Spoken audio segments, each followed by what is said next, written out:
اللہ نہ کرے if Saudis attack تو پاکستان کیا رول ادا کرے گا؟ اگر اس طرح کا اٹیک ہوتا ہے تو پاکستان اور پاکستان کی عوام اور اس کے معاشرے کو آپ بھی بہت بہتر طرح سے جانتی ہیں، اور میرا تو انالیسز یہ ہے کہ in the very unlikely event ایسی کوئی کاروائی ہوتی ہے تو پھر تو وہ پوری مسلم امہ کے اندر جو ہے attack on the holy land سمجھا جائے گا۔ تو وہ تو آپ پھر ایک ایسی ہولی وار کی طرف دنیا کو لے کے جائیں گے جس میں پھر پاکستان کی حکومت اگر نہ بھی چاہے تو اس کو مدد کرنا پڑے گی سعودی عرب کی، اور اگر وہ نہ کرے گی تو پاکستان کے اندر لوگ سڑکوں پہ نکل آئیں گے اور والیٹیرلی میں کہتا ہوں کہ جائیں گے سعودی عرب کی مدد کرنے کے لیے۔ آپ نے یہ کام شام کی جنگ میں بھی دیکھا کہ جب پوری کی پوری ایک ریکروٹمنٹ ڈرائیو کی گئی ایران کی طرف سے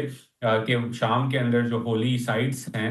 جو کہ شیعہ اسلام کی زیادہ ہولی سائٹس ہیں ان کو پروٹیکٹ کرنے کے لیے بہت سارے پاکستانی گئے۔ حکومت نے تو سپورٹ نہیں کی تھی لیکن لوگ خود گئے۔ تو میں سمجھتا ہوں اگر اس طرح کی ان لائکلی ایونٹ ہوتی ہے اور اسرائیل اتنی بے وقوفی کا کام کرتا ہے کہ وہ seat of the two holy mosque کے اوپر حملہ کرے گا، تو پاکستان کی حکومت کے پاس اس ڈیفنس پیکٹ کے نہ ہونے کے باوجود بھی کوئی چارہ نہیں ہوگا سعودی عرب کی سپورٹ اور کرنے